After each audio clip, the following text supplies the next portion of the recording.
Selamat pagi, shalom. Ayo, walaupun seberapa kita yang mengatakan saudara yang tetap sukacita karena anugerah dan kebaikan Tuhan. Katakan kiri kanan saudara, bilang begini, kita hidup hari ini karena anugerah Tuhan. Amin. Hidup karena anugerah Tuhan. Beritahu kiri kanan saudara kalian sekali lagi apa? Hidup karena apa? Anugerah. Anugerah Tuhan. Apa itu anugerah? Apa itu grace? Anugerah ini saudara saya mau bilang begini, sesuatu yang kita dapatkan bukan karena kita baik, bukan karena kita jauh lebih baik dari orang lain. Kita dapat anugerah bukan karena kita jauh lebih kudus dari orang lain. Kita ini dapat anugerah bukan karena semata-mata karena sudah apa yang kita beri. Kita dapat anugerah semata-mata karena perkenanan Tuhan atas hidup kita. Nah, waktu kita terima anugerah, apa yang bisa kita beri? Nggak ada yang bisa kita beri selain kita berikan hidup kita. Apa hidup kita di dalamnya? Termasuk waktu kita hari ini. Termasuk waktu kita. Kenapa? Karena waktu kita seperti yang doa malam saya bilang, waktu ini kita hanya diberikan oleh Tuhan.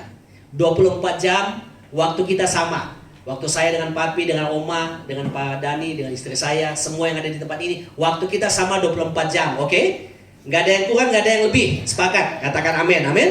Nggak ada yang lebih, nggak ada yang kurang. Tapi dalam waktu yang dipercayakan Tuhan dalam kehidupan kita, kita ini hanya mengelola. Kita ini hanya mengelola, kita ini hanya menjalankan. Yang punya waktu punya Tuhan. Sehingga kalau ada orang yang bilang begini, Tuhan saya nggak punya waktu, itu sementara kita akan kita yang bilang gini, waktu itu saya yang punya. Padahal kita ini hanya dipercayakan Tuhan untuk menjalani waktu dalam kehidupan kita. Ada dua waktu, yaitu Kairos dan Kronos. Kairos itu adalah berbicara tentang waktu Tuhan, tapi Kronos itu berbicara tentang waktu-waktu yang kita jalankan. Makanya ada yang namanya disebut kronologi, rentetan peristiwa dari detik, dari menit, dari jam, dari hari ke hari, itu Kronos. Ada waktu-waktu yang kita lewati. Nah, dalam waktu-waktu yang kita lewati, Bapak Ibu Saudara, dalam kesempatan-kesempatan yang kita jalani, di situ kita tahu bahwa dalam setiap waktu, dalam setiap kesempatan, dalam setiap hari, Tuhan mau ada waktu kita khusus dengan Tuhan. Sepakat katakan amin. Waktu kita dengan Tuhan. Nah, hari ini seperti yang saya bilang di dalam doa malam, kita akan belajar, kita akan renungkan bagian firman Tuhan bahwa ada dua pribadi. Waktu mereka terima Yesus dalam rumah mereka, waktu mereka terima Yesus di dalam rumah mereka, dua bersaudara ini mereka menerima kehadiran Yesus. Tetapi Tuhan ada sesuatu yang Tuhan lihat melalui kehidupan dua bersaudara ini. Yang pertama Marta dan Maria. Kita tahu peristiwa ini, kita tahu cerita ini, tapi hari ini saya akan mau sharekan kepada saudara. Seringkali kita ada di posisi mana? Apakah kita ada hari-hari ini ada di posisinya Marta, atau kita ada di posisinya siapa? Maria. Apakah? Bukan berarti saya mau bilang begini, bukan berarti apa yang dilakukan oleh Marta itu salah. Bukan. Apa yang dilakukan Marta itu baik. Apa yang dilakukan oleh Marta itu sesuatu yang berkenan di hadapan Tuhan. Kenapa? Karena dia memberikan tenaganya, dia memberikan yang namanya semua hal yang dilakukan untuk namanya pekerjaan Tuhan. Tapi saya mau bilang begini buat kita semua. Pada waktunya, pada saatnya, apa yang kita kerjakan di hari ini dengan tenaga kita, pada waktunya kita akan digantikan dengan orang lain. Tenaga kita pada waktunya akan habis. Tenaga kita pada waktunya akan hilang. Tapi saya mau bilang, persekutuan kita pribadi dengan Tuhan, tidak ada satupun yang akan bisa menggantikannya. Bahkan saya mau bilang begini buat saudara, maaf ya, kalaupun kita tidak bisa turun dari tempat tidur, tidak ada yang bisa mengambil persekutuanmu dengan Tuhan. Tidak ada yang bisa ambil. Pak Yakub Nawaib pernah saya dengar begini, kalau kamu masih bisa turun dari tempat tidur, cari Tuhan. Tidak ada yang bilang amin. Kalau saudara masih bisa turun dari tempat tidur, cari Tuhan. Amen. Artinya kalau saudara masih sehat, masih kuat, masih punya tenaga, masih punya power, masih bisa melangkah, saya mau bilang begini, nggak ada alasan tidak ada cari Tuhan. Amen. Harus cari Tuhan. Kenapa saya selalu tekankan harus cari Tuhan? Sebab mencari Tuhan itu bukan yang namanya anjuran. Cari Tuhan itu perintah. Kalau anjuran, kita akan cari Tuhan sesuai moodnya kita, sesuai dengan suasana hati kita. Kita akan cari Tuhan di mana pada waktu dalam keadaan sudah aman, baik-baik saja, nggak ada masalah, nggak ada persoalan, cari Tuhan. Tapi Kita cari Tuhan bukan karena mood. Kita cari Tuhan bukan karena segala sesuatu yang sudah selesai. Saya percaya waktu saudara datang hari ini di tempat ini, saya percaya saudara masih punya masalah. Oke? Yang masih punya masalah angkat tangan. Yang jujur, saudara masih punya masalah? Kenapa kita masih punya masalah? Berarti kita masih hidup. Karena orang yang gak punya masalah, yang ada tempatnya di perumnas sana. Tapi kalau saudara masih hidup, saya mau bilang, berarti kita ada masalah. Tapi dalam masalah yang kita hadapi, bukan membuat kita justru jauh dari Tuhan, tapi justru mencari Tuhan dalam seluruh perjalanan kehidupan kita, supaya dengan demikian kehidupan kita semakin mencari Tuhan dalam seluruh keberadaan kehidupan kita. Ayo kita buka Alkitab kita bersama-sama.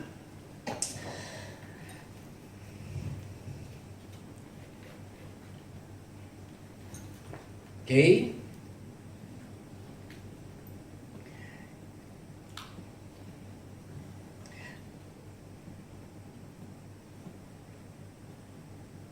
Di dalam Injil yang kita akan baca sama-sama. Sebentar ya, karena HP saya agak sedikit gangguan Bapak Ibu Saudara, jadi saya perlu menunggunya dengan penuh kesabaran. Oke. Maria dan Marta itu menggambarkan gereja hari-hari ini. Menggambarkan bagaimana kehidupan kita hari-hari ini di dalam Tuhan. Lukas pasal 10 ayatnya yang ke-38 sampai dengan ayatnya yang ke-42. Lukas pasal 10 ayat 38 sampai dengan ayat 42. Lukas pasal 10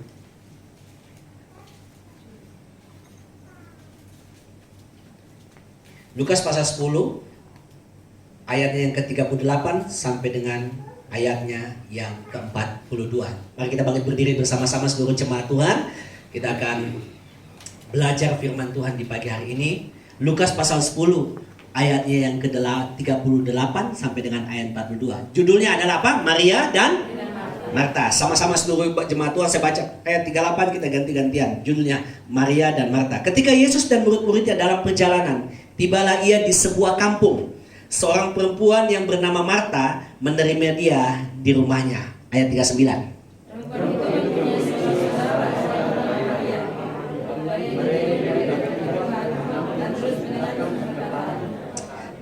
Ayat 40. Sedang Marta sibuk sekali melayani.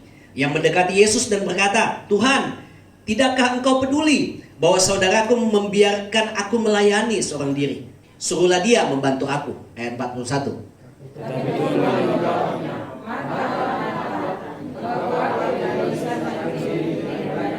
Sama-sama ayat 42 baca. 23. Tetapi hanya satu saja yang perlu. Maria telah memilih bagian yang terbaik, yang tidak akan diambil daripadanya. Katakan amin. Nah, silakan duduk kembali. Ya. Maria dan Marta. Marta adalah pribadi yang mempersilahkan, mengundang Yesus hadir di dalam rumahnya. Tentunya Bapak Ibu Saudara, waktu kita mempersilahkan Yesus masuk dalam hidup kita, masuk dalam keluarga kita, masuk dalam rumah tangga kita, pasti sesuatu yang besar pasti terjadi. Sepakat katakan amin. Amin. Sesuatu yang ajaib Tuhan pasti kerjakan. Kita lihat juga bagaimana perkawinan di Kana. Kita lihat sebentar perkawinan di Kana. Pada waktu perkawinan itu ada Yesus. Waktu mereka alami yang namanya kehabisan anggur, untung mereka undang Yesus. Dan akhirnya apa yang terjadi? Pesta itu tidak jadi menjadi pesta yang mempermalukan keluarga besar, tapi justru memuliakan akan nama Tuhan. Kehadiran Yesus dalam seluruh keberadaan kehidupan orang selalu pasti akan mengubah banyak orang. Tapi perhatikan dengan begini, kita nggak hanya cukup undang Yesus masuk dalam keberadaan kehidupan kita, tetapi ada bagian yang perlu kita buat dalam seluruh kehidupan saya dan saudara, untuk kita mau lebih lagi, lebih dalam untuk mengenal siapa pribadi Yesus itu. Makanya waktu di doa malam saya selalu bilang begini, pernah saya katakan, tahu dan mengenal Tuhan itu adalah dua hal yang berbeda. Tahu dan mengenal Tuhan itu adalah dua hal yang berbeda. Kalau tahu, kita hanya sepintas tahu. Kalau tahu, kita hanya tahu secara kulit dari luarnya. Betul ya? Tapi untuk mengenal pribadi Tuhan, untuk mengenal seseorang saja, kita perlu waktu. Kita perlu namanya kesempatan untuk masuk dalam kehidupan orang itu, untuk mengenal orang itu jauh lebih lagi, bergaul dengan orang itu lebih lagi, supaya kita tahu pribadinya dan bukan kita kenal. Kita kenal pribadinya dan bukan hanya sekedar apa? Tahu. Ayub, waktu dia ngalami persoalan dalam seluruh kehidupannya, dia bilang begini, justru pada waktu itu dia mengenal Tuhan. Lalu pertanyaannya, apakah selama ini dia nggak kenal Tuhan? Kalau saudara baca di pasal pertama, dia itu setiap pagi mempersembahkan korban di hadapan Tuhan. Artinya setiap pagi dia bangun mesbah. Tetapi di ayat waktu dia mengenal, dia mengalami persoalan, justru dia mengaku begini, sekarang mataku melihat Engkau. Dia mengenal Tuhan. Lalu pertanyaannya, waktu dia belum dapat persoalan, di mana saat itu? Apakah dia hanya tahu Tuhan atau justru dia mengenal Tuhan? Nah, hari ini kita akan mengerti. Ayo, kenallah Tuhan lebih lagi. Kenapa kita harus mengenal pribadi Tuhan? Supaya, yang pertama, supaya kita jangan salah paham dengan Tuhan. Jangan apa saudara? Salah paham dengan Tuhan. Berapa banyak orang yang hari-hari ini salah paham dengan Tuhan, tidak nyambung dengan Tuhan. Bahkan ketika salah sambung dengan Tuhan, kecewa dengan Tuhan, akhirnya apa? Putus asa, tinggalkan Tuhan. Kenapa ya Tuhan ya? Sudah cari Tuhan, sudah bersekutu dengan sungguh-sungguh, sudah beribadah dengan sungguh-sungguh, tapi saya lihat kehidupanku justru makin tambah susah, gak ada penyelesaian. Sekali lagi saya bilang, banyak teman-temanku yang justru Senin Kemis cari Tuhan, tidak sungguh-sungguh cari Tuhan, kehidupannya jauh lebih makmur, jauh lebih baik, seakan-akan mereka tidak punya masalah. Jangan sampai kita salah kenal Tuhan. Yang kedua, kenapa kita harus kenal Tuhan? Ini dengar dengan baik jemaat Tuhan. Mengenal Tuhan itu levelnya jauh lebih tinggi daripada kita tahu Tuhan. Kalau kita tahu Tuhan, saya mau bilang begini, kita hanya tahu Tuhan di otak kita. Kita hanya tahu Tuhan di apa? Di otak. Hanya pengetahuan saja. Semua peristiwa, semua kejadian, bahkan semua ayat kita bisa hafal, tapi hanya sampai di pikiran kita. Makanya yang terjadi adalah apa? Kita menganggap diri kita jauh lebih rohani daripada orang lain. Karena hanya sampai di apa? Di otak. Tapi pada waktu kita kenal Tuhan, dengar dengan baik, pengenalan kita nggak sampai di otak, tapi sampai menyentuh hati kita yang terdalam. Dan pada waktu menyentuh hati kita yang terdalam, kita akan tergugah dengan yang namanya, seperti yang saya katakan, anugerah Tuhan, kesempatan yang Tuhan beri, hal-hal yang baik yang datangnya, hal-hal yang rohani daripada Tuhan, itu menggugah hati kita. Kenapa? Karena kita tahu yang datangnya dari dunia ini semua sifatnya sementara. Pada waktunya Bapak Ibu Saudara dengar dengan baik, semua yang kita dapatkan di dunia ini, semua hal prestasi, apapun yang kita dapatkan dalam kerja kita, hasil kerja keras kita, apapun yang kita dapat, dengar dengan baik, satu saat kita akan tinggalkan. Kita nggak akan bawa. Di batu nisan kita, di pusara kita, nggak tertulis titel kita di sana. Hanya tertulis nama kita saja. Artinya dengan kata lain, kita nggak bawa semua yang apa kita dapatkan di dunia ini. Kita akan tinggalkan. Dan pada waktu kita mengenal Tuhan lebih dalam, saya mau bilang begini, pengenalan kita itu akan berlanjut sampai yang namanya kekekalan di hadapan Tuhan. Sampai kekekalan. Saudara perhatikan, di ayatnya yang kedua, di ayat 39, maaf. Perempuan itu, maksudnya Marta, mempunyai seorang saudara yang bernama Maria. Maria ini duduk, perhatikan kalimat-kalimat ini. Maria ini duduk dekat kaki Tuhan dan perhatikan, dan terus mendengarkan perkataannya. Perhatikan, tradisi Yahudi, kalau mereka ada di meja makan, itu beda dengan cara model kita duduk di meja makan. Meja kita tinggi, lalu kemudian kita duduk berhadapan-hadapan, beda. Kalau mereka, dalam tradisi Yahudi, mereka makan, meja itu mereka lebih rendah. Jadi ketika mereka rendah, maaf ya, mereka rendah meja makannya, mereka itu duduk sambil begini. Sambil sedikit, setengah yang namanya tiarap. Sambil makan, dan mereka menikmati makannya. Dan apa yang terjadi? Pada waktu, bukan hanya makan, tetapi pada waktu mereka berbicara, Mereka sedang melakukan pengajaran. Mereka pun dalam posisi kayak begitu. Dan apa yang terjadi? Maria mendekati, duduk dekat apa? Kaki? Duduk dekat dengan apa? Dengan kaki Tuhan. Dan perhatikan, dan terus mendengarkan perkataannya. Ayat 40. Sedang Marta sibuk sekali melayani. Ia mendekati Yesus dan berkata, Tuhan, tidakkah engkau peduli bahwa saudaraku membiarkan aku melayani seorang diri? Suruhlah dia membantu aku. Marta seakan-akan protes bahwa apa yang dia kerjakan, apa yang dia buat, seharusnya kalau bisa mendapatkan yang namanya perhatian Yesus. Marta berharap apa yang dia buat, apa yang dia kerjakan mendapatkan perhatian Tuhan, sehingga pun Tuhan bisa memberikan yang namanya apresiasi. Saya mau bilang begini buat Bapak Ibu Saudara. Kita melayani di dalam pekerjaan melayani Tuhan. Semua yang kita berikan, semua dedikasi, semua tenaga, semua pikiran, bahkan mungkin finansial kita, itu jauh lebih baik. Itu baik. Tapi saya mau bilang begini buat saudara. Ada bagian yang paling esensi di dalam pelayanan kita, dalam pribadi kita di hadapan Tuhan, yang jauh melebihi itu semua. Yaitu apa? Duduk di kaki Tuhan dan mendengarkan suara Tuhan. Saya nggak bilang besok hari Senin sampai hari Sabtu saudara tinggalkan pekerjaan saudara, lalu kemudian saudara ada di rumah Tuhan di tempat ini, saudara masuk menara, ataupun saudara ada di rumah kamar saudara untuk saudara tidak kerja. Enggak.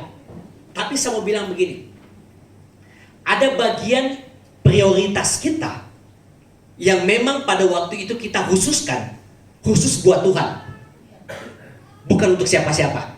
Khusus buat siapa? Tuhan. Sekarang saya sama-sama bilang, khusus buat Tuhan. 2, 3. Khusus buat Tuhan. Perhatikan. Waktu Tuhan menciptakan langit dan bumi, Tuhan menciptakan segala sesuatunya, dan selesai waktu penciptaan di manusia, Tuhan berhenti. Kenapa Tuhan berhenti? Karena pada waktu itu Tuhan mengambil waktu, Tuhan mengambil inisiatif untuk rehat, dan mengambil waktu dan memberikan teladan kepada manusia bahwa ada waktu kita untuk bekerja, ada waktu kita untuk mencari Tuhan. Sekali lagi saya bilang, ada waktu kita bekerja, ada waktu kita mencari Tuhan. Satu hari dikhususkan, satu hari dispesialkan untuk waktu itu bagi Tuhan. Kenapa? Karena sudah 6 hari yang sebelumnya kita menikmati kebaikan Tuhan.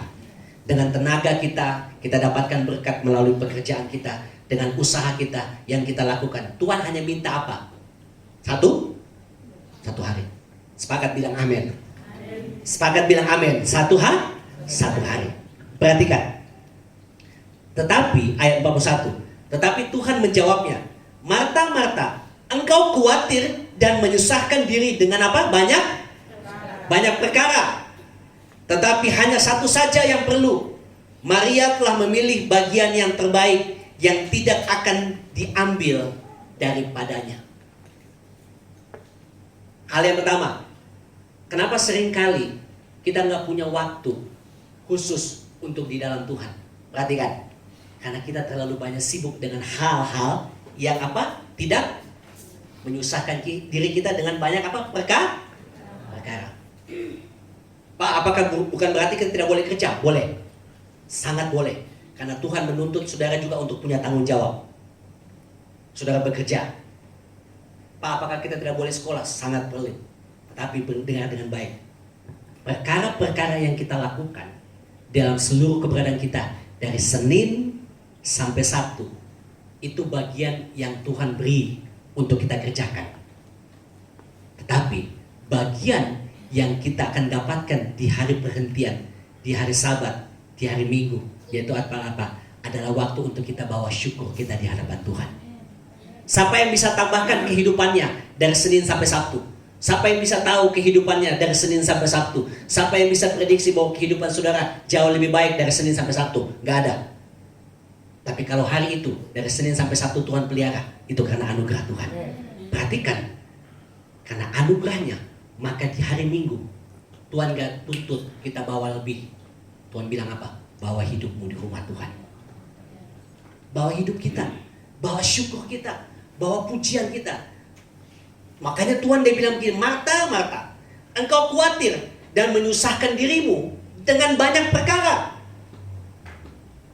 Kadang-kadang waktu kita punya banyak hal-hal yang kita kerjakan, yang kita buat, dengan segala apapun yang kita buat, lalu kita pakai itu jadi alasan untuk kita nggak cari Tuhan.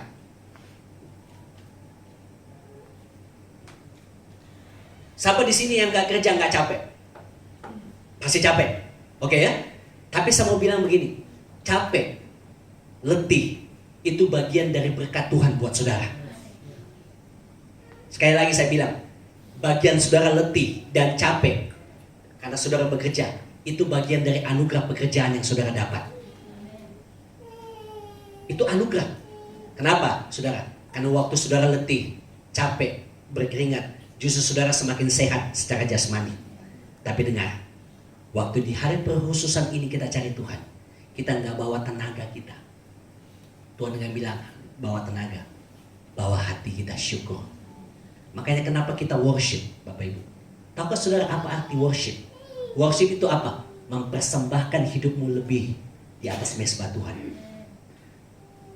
Kita datang ibadah bukan hanya sekedar kita bawa kantong kolektor, kita bawa persepuluhan kita, tapi lebih daripada itu, bawa hatimu, bawa hati kita jemaat Tuhan. Amen. Kenapa? Karena hati kita akan ikut di mana apa yang kita persembahkan. Makanya waktu pemuda, seorang yang muda, dia bilang sama Yesus, aku akan ikut engkau.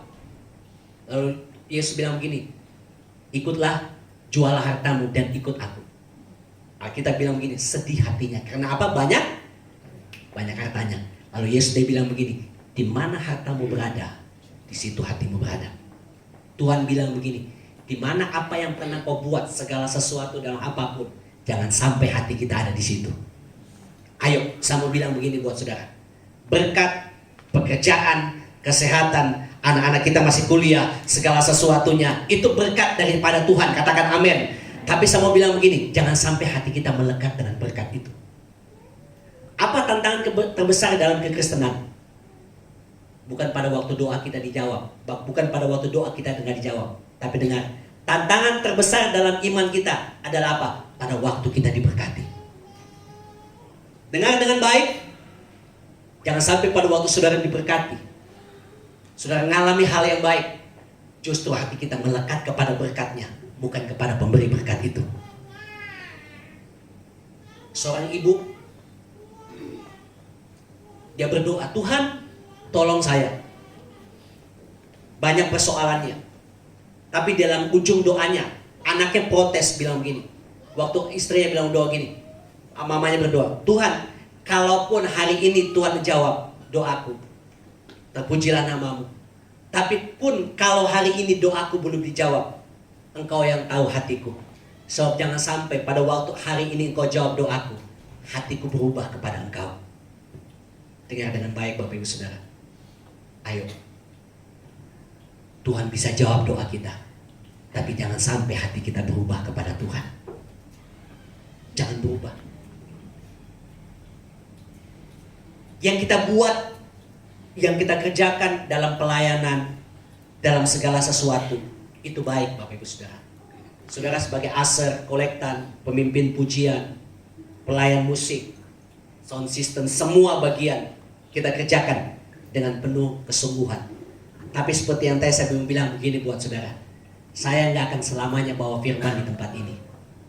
Nggak akan selamanya istri saya, Ibu Novi, Bapak Dani, Papi, kita semua melayani di tempat ini. Akan digantikan oleh generasi yang selanjutnya. Betul ya? Kita akan digantikan. Mungkin kita sudah kembali kepada Bapa di sorga. Ada orang yang gantikan kita. Tapi dengar dengan baik. Waktu kita mengambil bagian yang dilakukan oleh Maria, Bapak Ibu Saudara dengar dengan baik. Tidak ada satupun yang akan menggantikan Bapak Ibu Saudara. Bagian itu punyamu. Persekutuan itu punyamu. Itu kekal di hadapan Tuhan. Gak ada yang bisa ambil. Makanya ayat 42 dia bilang, tetapi hanya satu saja yang perlu. Maria telah memilih bagian yang terbaik, yang tidak akan diambil daripadanya. Gereja ini perlu juga ada pelayanan Marta. Tidak akan mungkin kita bilang begini, gereja ini hanya perlu atau pelayanan dimanapun hanya mengususkan yang namanya pelayanan Maria. Duduk di kaki Tuhan, berdoa. Lalu pertanyaannya, siapa yang atur-atur kursi? Siapa yang menyimpan ini saudara? Siapa yang bersihkan di halaman? Siapa yang buat warta? Siapa yang melayani di depan? Tidak akan mungkin. Nggak akan mungkin waktu kita berdoa di sana, tiba-tiba datang malaikat yang akan bersihkan di sini. Nggak ada.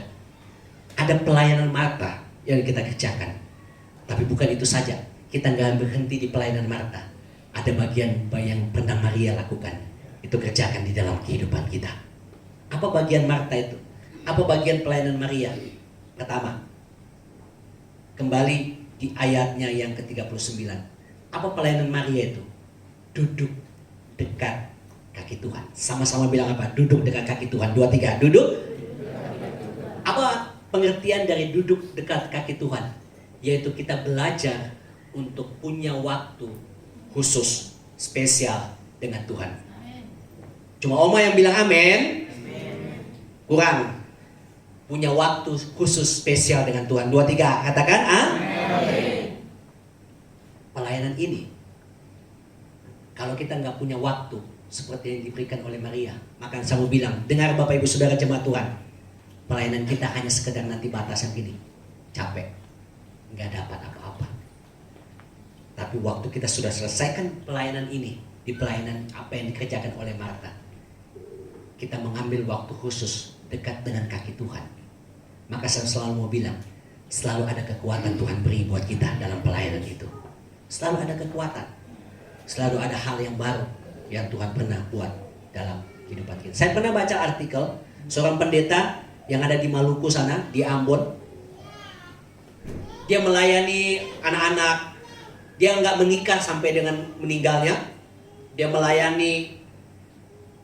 Dia sebagai guru pengajar, dia sekolah minggu, malam dia ngajar. Dulu saudara, kalau orang-orang tua itu ada yang namanya, kalau sekarang bilang pengasuh. Dulu yang namanya guru-guru agama ya. Kalau guru-guru agama itu kadang-kadang sudah bisa diangkat jadi apa?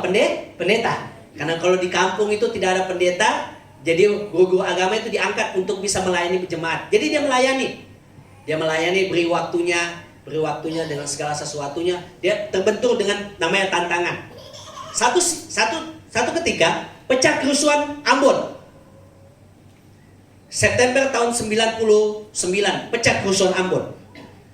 Lalu semua dia bertahan semua di tempat itu.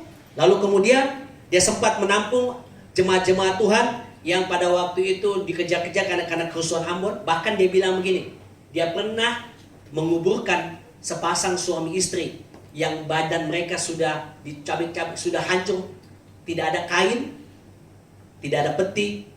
Maaf, dengan apa dia kuburkan? Dengan daun pisang. Dia layani, dia kuburkan, dia sendiri yang pimpin ibadahnya, kuburkan mereka, keluarga itu.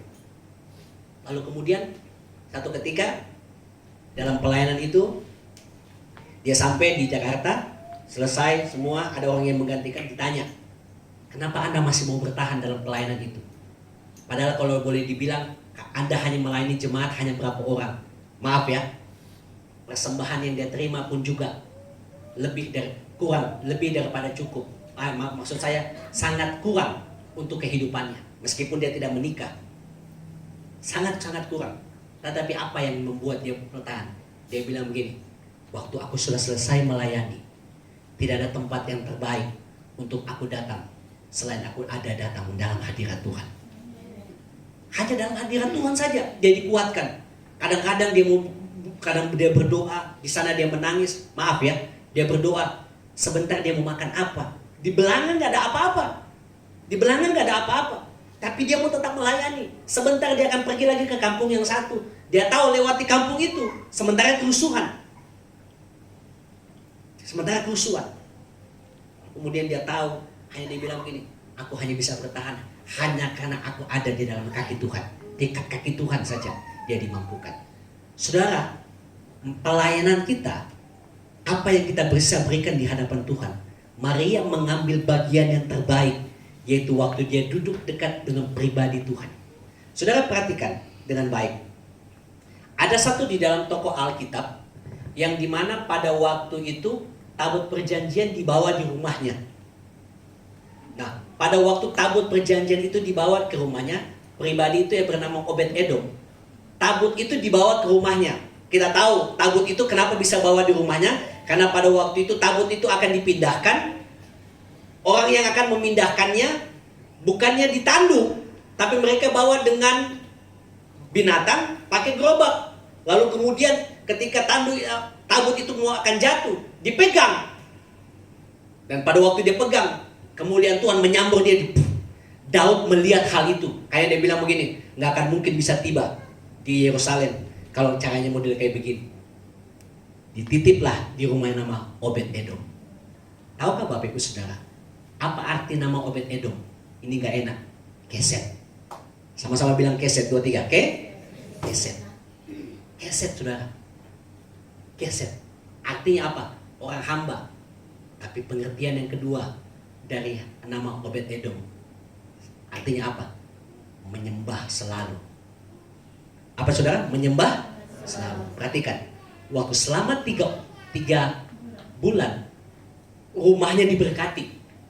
Rumahnya mengalami kebaikan Tuhan.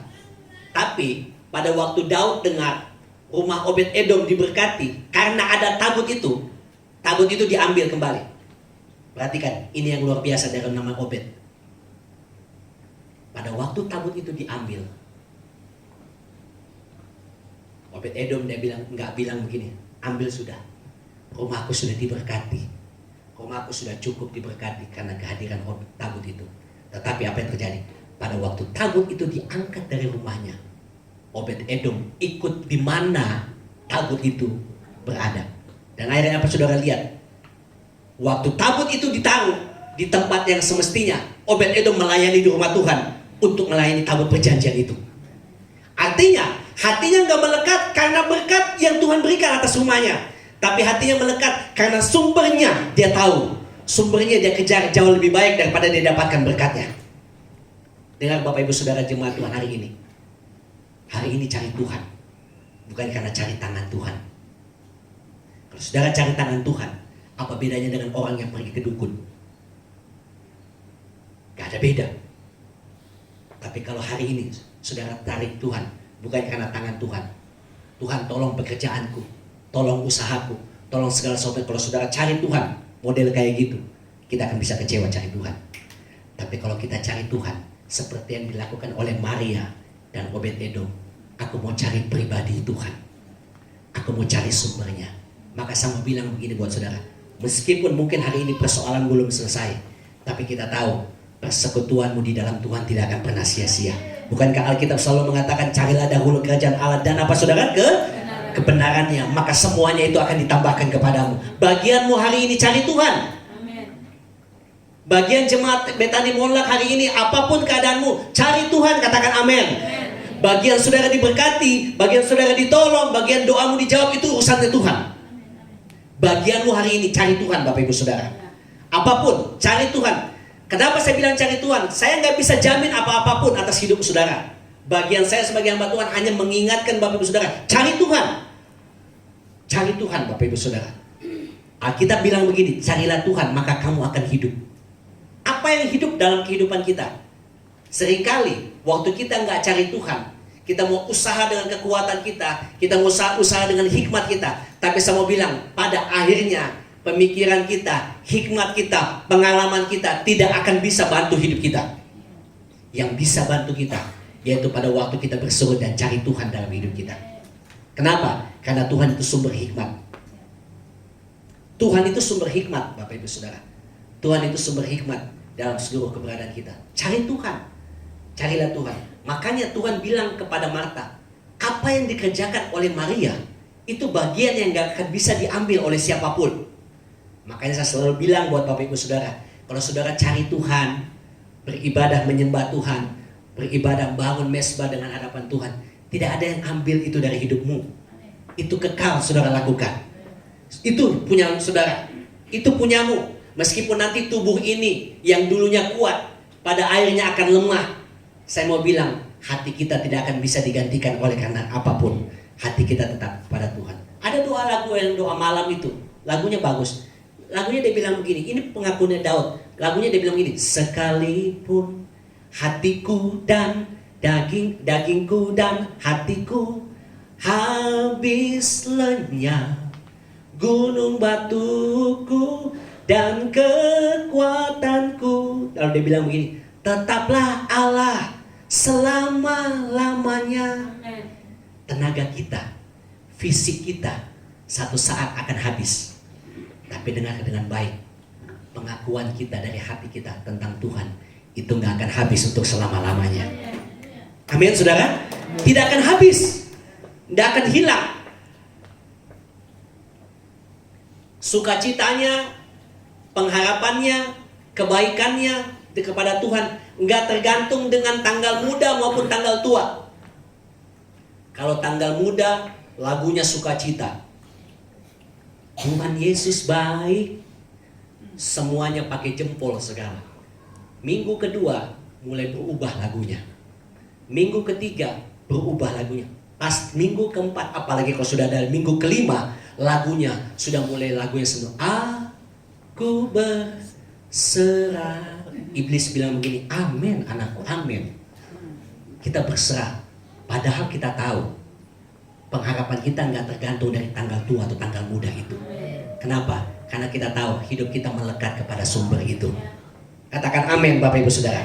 Kenapa hidup kita bisa turun-turun naik? Semangat kita bisa turun naik. Sebentar menyala, sebentar redup. Kenapa sebentar kemudian kita bersemangat, tiba-tiba sebentar lagi loyo? Kenapa? Karena kita tidak bangun persekutuan kita dengan Tuhan. Bangun persekutuan dengan Tuhan. Perhatikan, setelah kita membangun persekutuan dengan Tuhan, duduk dekat dengan kaki Tuhan. Perhatikan yang kedua, kita mendengarkan apa yang Tuhan mau katakan atas hidup kita. Sama-sama bilang mendengarkan. 2, 3, mendengarkan. Mendengarkan. Kalau di setiap instansi, setiap hari Senin, ada yang namanya pengarahan. Betul tidak ya? Ada yang namanya pengarahan dari pimpinan atau kepala kantor, atau dari bupati, wali kota, pada seluruh bawahan, seluruh staf, seluruh bagian-bagian. Mengapa kita perlu pengarahan? Karena ada hal-hal yang perlu kita kerjakan, apa yang akan kita lakukan di hari itu. Kenapa saudara kita perlu dengar perkataan Tuhan? Karena kita tahu hari itu adalah hari yang kita tidak tahu apa yang akan terjadi atas hidup kita. Makanya kita perlu perkataan Tuhan. Mengerti? Katakan amin. Kita perlu perkataan Tuhan. Kita perlu bimbingannya. Kita perlu arahan Tuhan. Dan bagian ini yang dilakukan oleh Maria, dia tahu. Bapak Ibu Saudara dengar, kesempatan beribadah kepada Tuhan itu belum tentu datang 2 kali dalam hidup kita.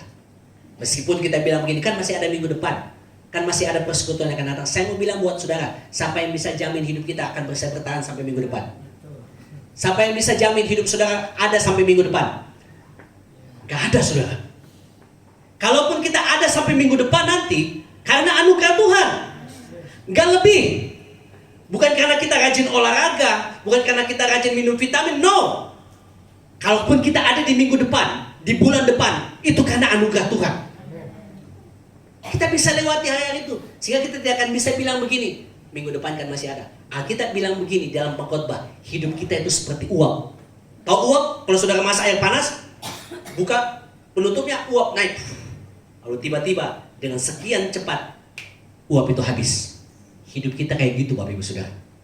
Kita hari-hari ini bisa kelihatan. Makanya saya pernah bilang di doa malam, mati sekarang nggak butuh sakit dulu dan butuh tua dulu. Nggak butuh. Ada orang yang kelihatannya sehat, tiba-tiba sebentar kita dengar sudah dipanggil oleh Bapak. Jadi saya mau bilang, kesempatan cari Tuhan itu nggak datang 2 kali.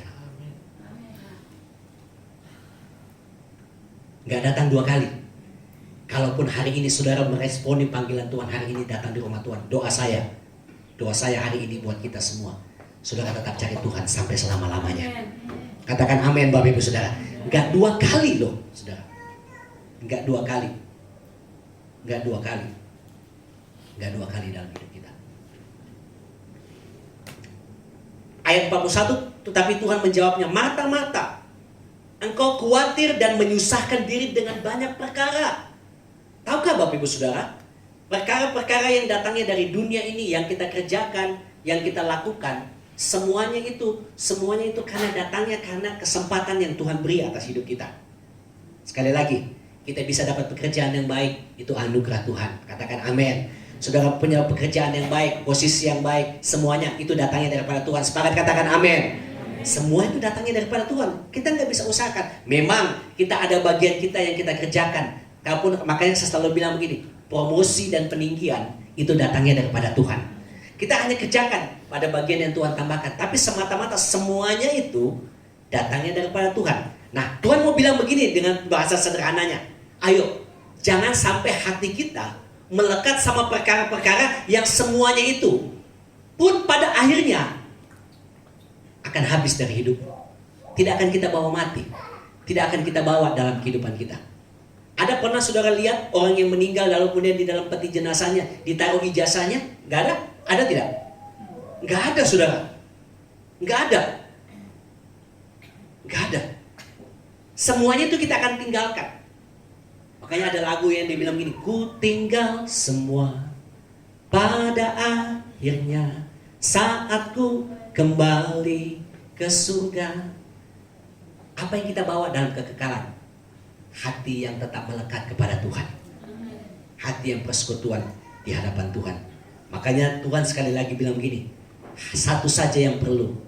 Maria telah memilih bagian yang terbaik, yang tidak akan diambil daripadanya.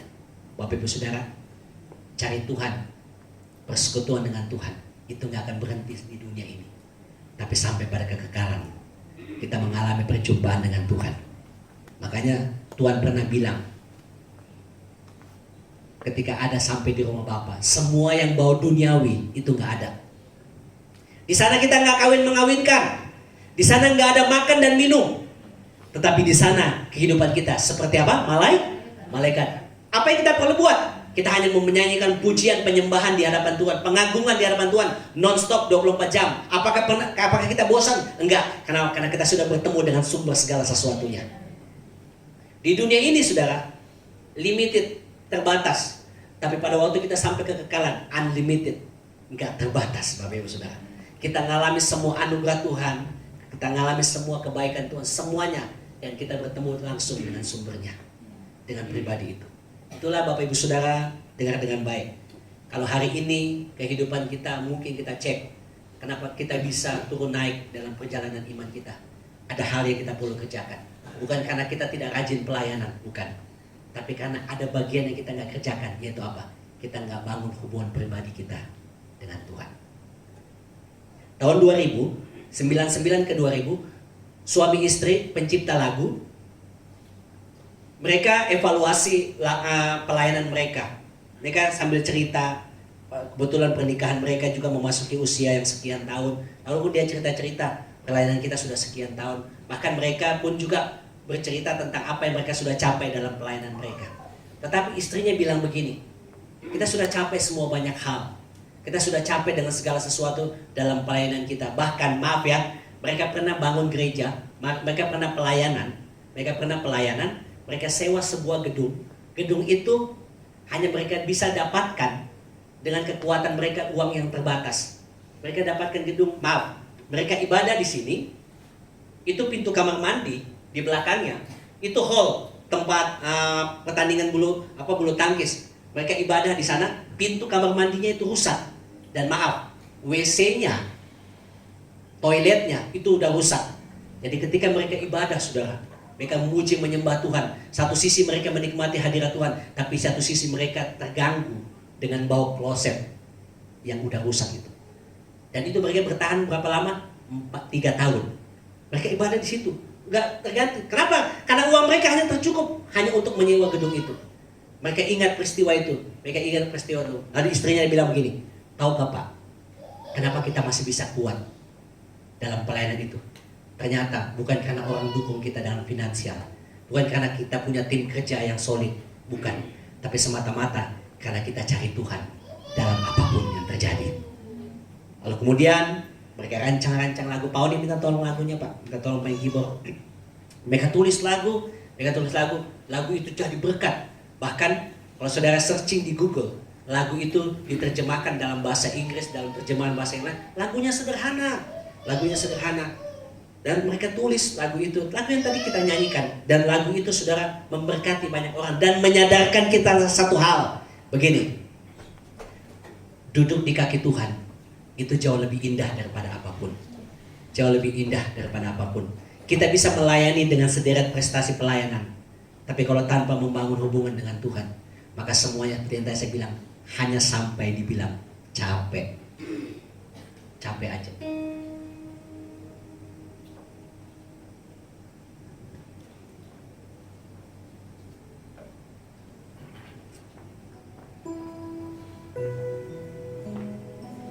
Dia tulis lagu itu tahun 2000. Lalu kemudian lagu itu terkenal, menjadi berkat banyak orang. Mengingatkan kita satu hal begini, bahwa hubungan dengan Tuhan itu gak diukur berapa banyak pelayananmu di gereja, berapa banyak engkau dipanggil jadi pelayan pemberita firman. Gak jamin. Hubungan itu kita diukur waktu kita punya hubungan dengan Tuhan. Saya tutup cerita seorang hamba Tuhan yang ada di Nias. Dia hanya berdoa, Tuhan, saya rindu untuk melayani di kota besar. Dia hanya berdoa begitu. Dia lihat orang di Google cerita sana semua, segala sesuatunya, orang cerita sesuatunya. Dia lihat. Dia hanya berdoa. Lalu kemudian waktu dia berdoa begitu, saudara, tiba-tiba dari istrinya dapat nomor telepon, di telepon nomor baru. Media terima. Dia bilang begini, bisa bicara sama Pak Pendeta Andreas. Ini dari siapa? Ini dari gereja ini, dia sebutkan namanya. Kami mau mengundang Pak Andreas untuk bisa berbagi berkat pelayan firman Tuhan di Jakarta. Dia uruskan segala sesuatunya. Lalu kemudian dia ke Jakarta, terima. Bapak Andreas tanya begini, Anda kenal saya dari mana? Kita nggak pernah ketemu, kita nggak pernah punya koneksi atau apapun. Dia bilang begini, saya juga nggak pernah pasang khotbah saya di YouTube atau apapun. Tapi hamba Tuhan ini berdoa bilang begini, satu kali waktu saya berdoa dalam doa puasa, Tuhan taruh nama seorang pendeta dan dia ada di Nias sana. Nama itu Andreas. Dan saya nggak pernah tahu. Saya hanya searching, cari di media sosial, dan saya yakinkan di Nias itu hanya punya nama Andreas. Dan waktu dia tahu, dia cari, betul, satu-satunya orang yang ada di situ, pendeta itu di Nias, adalah nama hamba Tuhan ini. Lalu dia bilang, apa yang membuat Anda tertarik untuk memanggil saya untuk pelayan? Saya hanya pendeta kampung, nggak ada apa-apanya. Dia bilang begini, Pak, bicara tentang kami, Pak, ajar kami tentang bagaimana punya hubungan pribadi dengan Tuhan.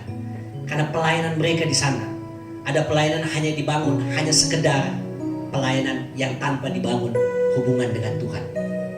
Lalu mereka belajar bagaimana caranya belajar dari pendeta kampung ini. Diajarkan bagaimana caranya. Diajarkan. Pendeta kampung ini bilang begini, waktu dia rintis pelayanan di sana, 3 tahun bersama istrinya, jemaat yang ada hanya 2 kakak. 3 tahun. 3 tahun. Tapi mereka setia. Mereka ibadah. Istrinya pimpin pujian biasa. Dia khotbah. Setiap itu 3 tahun. 3 tahun terjadi. Semuanya 3 tahun terjadi. Lalu apa yang terjadi, saudara? Pada waktu itu dia lagi pelayanan berjalannya waktu. Tiba-tiba tahun 2004 pecah yang namanya peristiwa tsunami di Aceh. Pecah betul. Semuanya banyak orang mengungsi. Semuanya banyak orang yang kehilangan rumah. Semuanya banyak. Termasuk ada banyak orang-orang yang datang. Dan akhirnya apa terjadi? Orang-orang yang datang ke gerejanya itu sebagian besar adalah orang yang datang mengungsi dari orang-orang dari bencana tsunami Aceh itu. Kalau saudara tahu, di peta Indonesia itu di ujung Sumatera ada yang namanya Pulau Weh. Pulau Weh ya, Pulau Weh. Nah, Pulau Weh itu saudara nanti bisa searching. Satu-satunya pulau yang ada di Aceh yang nggak tersentuh dengan yang namanya bencana tsunami. Kenapa? Karena di sana ada banyak anak Tuhan yang berdoa. Ada di sana. Waktu itu Natal mereka berseru, mereka berdoa. Mereka tahu mereka juga dilarang beribadah, tapi mereka berseru dan tahunya di sana nggak tersentuh. Akhirnya apa? Mereka ngungsi sebentar ke Nias dari jemaat-jemaat yang ada di Weh itu. Mereka akhirnya jadi jemaat yang ada di Pulau Nias itu. Mereka bersekutu, mereka dibangun. Caranya dengan cara apa? Semuanya dibangun. Akhirnya saya mau bilang begini buat seluruh jemaat Tuhan. Kita bisa melayani. Kita semuanya bisa melayani dengan apapun. Saudara rindu melayani, saya dorong untuk melayani apapun. Tapi saya mau bilang, bangun juga hubungan dengan Tuhan. Amin, Bapak Ibu Saudara. Bangun hubungan dengan Tuhan. Saudara ada di kendaraan, saudara tetap hatimu ada melekat dengan Tuhan. Saudara sedang ambil melayani orang di toko, melayani pelangganmu, melayani apapun di dalam segala sesuatu. Bahkan mungkin saudara sendiri di kamar, saudara bisa menikmati persekutuan pribadi sendiri dengan Tuhan. Kenapa? Karena persekutuan kita dengan Tuhan. Tuhan gak bilang tata atur begini, punya 5 waktu, punya sekian. Enggak. Kita punya waktu, kapanpun kita bisa hampiri Tuhan dengan segala keberadaan kehidupan kita. Kita bisa menghampiri Tuhan dengan sukacita, karena kita tahu kita punya akses untuk datang bertemu dengan Tuhan. Bapak Ibu Saudara, ayo, biarlah apa yang dikerjakan oleh Maria, yang Tuhan bilang bagian ini gak bisa diambil oleh siapapun, kerjakan itu dalam kehidupan Bapak Ibu Saudara, dalam rumah tanggamu, dalam keluargamu. Meskipun nanti ada banyak tantangan, persoalan, hambatan apapun, ingatlah dengan baik, persekutuan kita dengan Tuhan tidak akan pernah menjadi sia-sia. Seorang Hana, dia dibully sama madunya, gak punya anak, mandul. Tapi apa yang terjadi? Setiap hari dia ada di rumah Tuhan. Tiap pagi dia datang di rumah Tuhan. Bahkan Imam Eli kira pun dia sedang mabuk. Tapi tahukah saudara, tiap hari dia datang bersyukur. Tiap hari dia datang bawa korban. Tiap hari dia bawa datang persembahan. Lalu Tuhan bilang begini, tahun depan kamu akan punya anak. Anak itu yang akhirnya dia persembahkan di rumah Tuhan, yaitu bernama apa? Samuel. Saudara, saya mau bilang begini, selalu ada kuasa waktu kita datang membangun hubungan dengan Tuhan. Selalu ada kuasa di dalam hadirat Tuhan. Mari bangkit berdiri bersama-sama. Saudara, para pelayan tetap di tempatmu saja, biar Pak Oni yang main. Mari buka kedua tangan kita sama-sama. Saya rindu semua para pelayan jemaat, kita responi firman Tuhan ini dengan baik. Bangun hubunganmu dengan Tuhan. Bagian Tuhan kerjakan atas hidupmu. Yang tidak pernah engkau dengar, yang tidak pernah terpikirkan oleh hatimu, tidak pernah engkau dengar, tidak pernah engkau lihat, Tuhan kerjakan atas hidup saudara. Mari buka kedua tangan kita sama-sama. Terima kasih Tuhan.